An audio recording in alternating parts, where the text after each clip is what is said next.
आइए आज आपको 6 से 9 महीने के बेबी के लिए कुर्ता पजामा बनाना सिखाते हैं। यहाँ हमने कुर्ते पजामे के लिए कुल 1.5 मीटर कपड़ा लिया है और शुरुआत कुर्ते की कटिंग से कर रहे हैं, जिसके लिए हमने कपड़े को कुछ इस तरह से डबल लेयर में रखा है।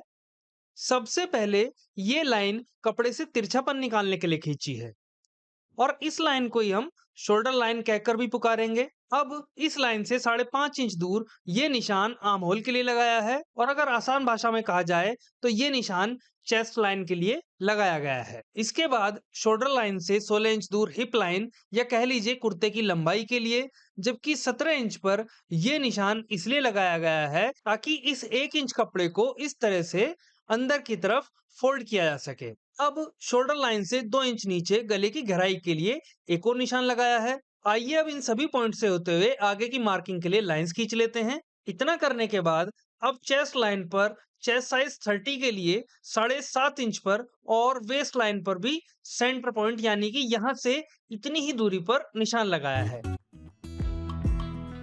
तीरे के लिए शोल्डर लाइन पर 5.5 इंच दूर निशान लगाएंगे, तो वहीं गले की चौड़ाई के लिए सेंटर पॉइंट से 2 इंच दूर निशान लगाया है, जबकि गहराई जो हमने पहले से नापी थी 2 इंच उतनी ही ली गई है। शोल्डर लाइन से चेस्ट लाइन तक ये लाइन आर्म होल की गोलाई देने के लिए खींची गई है। अब आर्म होल की गोलाई देना शुरू कर रहे हैं। इतना करने के बाद गले की गहराई और चौड़ाई वाले दोनों पॉइंट्स को आपस में गोलाई देते हुए इस तरह से मिला लेंगे। इसके बाद लगभग आधा इंच तीरे को डाउन कर लेना है। अब जो चेस्ट और हिप लाइन पर ये दोनों पॉइंट्स बनाए गए थे, इनको शेप स्केल की मदद से आपस में मिला लेंगे।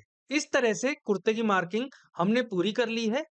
आइए अब जो एक्स्ट्रा कपड़ा है उसे हटा लेते हैं और जब तक हम ऐसा करके आपको दिखा रहे हैं, आप इस चैनल को प्लीज सब्सक्राइब कर लीजिए ताकि हम अपने YouTube चैनल पर एक से बढ़कर एक नए नए डिजाइन आपके लिए लाते रहें। अब अगर आपने यहाँ ध्यान दिया होगा तो पाया होगा कि हमने जो मार्किंग की थी इससे लगभग आधा इंच एक्स्ट्रा कपड़ा लेकर के कटिंग की है। ये जो एक्स्ट्रा कपड़ा लिया है यही मार्जिन है जो कि हमने मार्किंग करते समय नहीं लिया था, तो अब कटिंग करते समय हमने आधा इंच एक्स्ट्रा ले लिया है। आइए अब आगे चलते हैं और बैक साइड की कटिंग भी कर लेते हैं, जिसके लिए हमने फिर से कपड़े को डबल लेयर में रखा है और अब इसके ऊपर अगली परत को बीच से फोल्ड करके इस तरह से रख लेना है। इतना करने के बाद सबसे पहले पिछली परत पर 1.5 इंच बढ़ाकर 2 निशान लगा लेने हैं। किसी भी टॉप का जो पिछला हिस्सा होता है वो हमेशा ही बढ़ा कर लेना चाहिए, क्योंकि अगर आप खुद से इस बात को समझेंगे तो पाएंगे कि हमारे कंधे पीछे से ज्यादा उठे रहते हैं आगे के मुकाबले। अब अगर पिछली परत को बिना बढ़ाए बिना एक्स्ट्रा लिए ही हम लोग आगे के बराबर काट लेंगे तो ये पक्का है कि शोल्डर पीछे की तरफ खिंचाव देंगे और बैली से भी कपड़ा आगे की तरफ उठा रहेगा। इसलिए हमने यहाँ पर 1.5 इंच कपड़ा बढ़ते हुए लिया है। अब आप इसे बेबी के शोल्डर साइज के हिसाब से थोड़ा बहुत कम या ज्यादा कर सकते हैं। अब बैक साइड के लिए शोल्डर का सेम साइज यानी कि 5.5 इंच लेंगे जितना कि हमने आगे के मामले में लिया था और इसके बाद पिछले आर्म होल को बढ़ाते हुए इस तरह से गोलाई देनी है कि अगले आर्म होल के मिडिल पॉइंट यानी कि यहाँ और पिछले आर्म होल के मिडिल पॉइंट यानी कि यहाँ के बीच की दूरी ये आधे से 1 इंच के बीच में ही रहे। इन पॉइंट्स को मिलाने के लिए एक लाइन ड्रॉ करने के बाद गले की चौड़ाई के लिए सेंटर से 2 इंच दूर और गहराई के लिए यहाँ से 1.5 इंच नीचे निशान लगाया है। आइए अब एक्स्ट्रा कपड़े को हटाना शुरू करते हैं। आप देख सकते हैं कि हमने बैक गले को शेप देने के बाद शोल्डर से एक्स्ट्रा कपड़े को हटाते हुए अब आर्म होल को भी शेप दे दी है। इतना करने के बाद अब बाकी बचे हुए एक्स्ट्रा कपड़े को भी काट करके हमने अलग कर लिया है। आगे बढ़ते हैं और अब स्लीव की कटिंग करने से पहले आइए एक बार जो सामने वाली परत है उससे आर्म होल की गोलाई नाप लेते हैं, क्योंकि हम इसी के आधार पर स्लीव की कटिंग भी करेंगे। तो आर्म होल की गोलाई कुछ इस तरह से नापी जाती है। आशा है कि आर्म होल की गोलाई नापना आप सीख गए होंगे। इस कुर्ते के मामले में ये कुल 7 इंच बैठ रही है। आगे बढ़ने से पहले आप तैयार कुर्ते का ये हिस्सा देखिए। आप देख पा रहे होंगे कि कुर्ते में यहाँ हमने काज और बटन लगाए हैं। आइए इसी के लिए सामने वाले हिस्से पर मार्किंग करते हैं। गले के बेस पॉइंट यानी कि यहाँ से 5 इंच दूर एक निशान लगाया है और फिर एकदम बीचों बीच से होकर उस पॉइंट तक कट लगा लेंगे। इतना करने के बाद आइए अब स्लीव्स बनाते हैं और इसके लिए भी हमने फिर से कपड़े को डबल लेयर में रखा है। और अगर आपको याद हो कि हमने आर्म होल की गोलाई 7 इंच नापी थी, तो उतनी ही तिरछी लंबाई लेते हुए इस तरह से हमने एक निशान यहाँ पर लगाया है। तिरछी लंबाई हम इसलिए लेते हैं क्योंकि हमें आर्म होल में स्लीव सेट करने के लिए इस तरह से गोलाई देनी होती है। और आप देख सकते हैं कि हमने स्लीव की लेंथ 11.5 इंच ली है, तो वहीं इससे 1 इंच आगे मार्जिन के लिए निशान भी लगाया है। मोहरी की गोलाई के लिए सेंटर से 3 इंच दूर निशान लगाने पर तैयार मोहरी की गोलाई कुल 6 इंच होगी। आइए अब शेप स्केल की मदद से स्लीव को शेप देने का काम भी पूरा कर लेते हैं। इसके बाद मार्जिन लेते हुए इस तरह की एक और लाइन खींच लेनी है। मार्किंग हमने कंप्लीट कर ली है। आइए अब कटिंग करते हैं। अब अगर आपको ध्यान हो कि हमने पिछला आर्म होल अगले के मुकाबले बढ़ता हुआ लिया था और इसी वजह से हम स्लीव की अंदर वाली साइड को भी लगभग आधा इंच डाउन कर रहे हैं ताकि स्लीव आर्म होल के साथ अच्छे से सेट हो जाए और किसी तरह की रिंकल्स ना आए। आइए पजामा की कटिंग करके आपको दिखाते हैं। यहाँ हमने कपड़े को 4 लेयर में रखा है।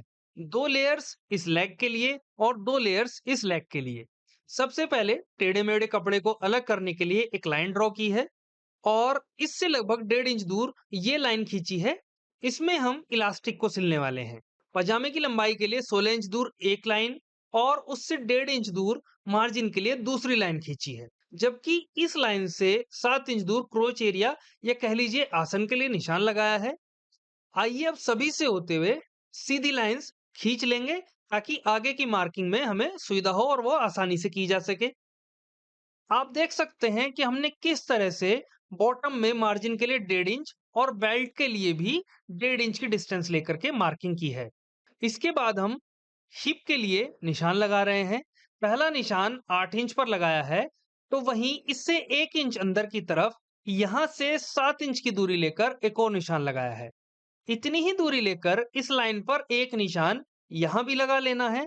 तो वहीं मोहरी, जिसको इंग्लिश में हेम भी कहा जाता है, उसके लिए 4 इंच पर मार्क किया है। इतना करके सबसे पहले क्रोचेरिया को गोलाई देंगे। आप देख सकते हैं कि किस तरह से हमने गोलाई दे दी है। इसके बाद इस तरह की एक तिरछी लाइन खींचकर मार्किंग को पूरा भी कर लेना है। आइए अब जो भी एक्स्ट्रा फैब्रिक है उसको हटा लेते हैं। जैसा कि आप देख पा रहे होंगे कि हमने इतने हिस्से में पहले कोई मार्जिन नहीं लिया था, लेकिन कटिंग के साथ ही हमने थोड़ा सा एक्स्ट्रा कपड़ा छोड़ते हुए कपड़े की कटिंग की है। आइए एक बार फिर से तैयार कुर्ते को देखते हैं। और ये जो गले का काज और बटन वाला पोर्शन है और जिसके लिए आपको अगर याद हो तो हमने कुछ देर पहले ये वाला कट लगाया था, इसको पूरा कर लेते हैं। सबसे पहले हमने बुकरम का एक टुकड़ा लिया है जिसकी चौड़ाई 1 इंच है। अब क्योंकि हमें इस तरह की शेप चाहिए होगी, इसलिए बुकरम के एक सिरे पर हमने थोड़ी सी काट छांट करने के बाद ऐसी शेप बना ली है। अब बचे हुए कपड़े में से एक टुकड़ा लेकर उसके ऊपर बुकरम के टुकड़े को रखेंगे। फिर इसके बाद अच्छे से प्रेस करके कपड़े और बुकरम को सेट कर लेना है। कपड़े को एक बार अंदर की तरफ फोल्ड करेंगे और अब इस तरह से एक बार फिर से कपड़े को मोड़कर रख लेना है। और इसके बाद हम लोगों ने अच्छे से प्रेस करते हुए कपड़े को भी सेट कर लेंगे। फिर इस तरह से कपड़े को काट करके हम लोगों ने अलग कर लिया है। इसके साथ हम थोड़ी सी काट छांट और करने जा रहे हैं ताकि ये कपड़े के साथ अच्छे से सेट हो जाए और इसकी फिटिंग अच्छी आए। आप देख सकते हैं कि हमने इस तरह से एक साइड की स्ट्रिप तैयार कर ली है। इसी पर हम आगे चल करके बटन लगाएंगे। आइए अब इस वाली स्ट्रिप के लिए कटिंग करते हैं, जिसके लिए हमने कपड़े को इस तरह से फोल्ड करना है और एक्स्ट्रा कपड़े को हटाने पर स्ट्रिप सिले जाने के लिए एकदम तैयार है। इस तरह से हमने कॉलर को छोड़कर सभी पीसेस की कटिंग कर ली है। और अब क्योंकि ये वीडियो काफी लंबी हो चुकी है, इसलिए इस कुर्ते के लिए बैंड कॉलर बनाना, उसे कुर्ते में जोड़ना और बैंड कॉलर, जिसे अक्सर लोग चाइनीज कॉलर या मैंडेरिन कॉलर भी बोल देते हैं, ये दोनों कैसे अलग-अलग बात हैं, इसके बारे में और कुर्ते पजामे की कंप्लीट स्टिचिंग के बारे में हम लोग अगली वीडियो में समझेंगे। अभी के लिए इतना ही, मिलते हैं आपसे अगली वीडियो में।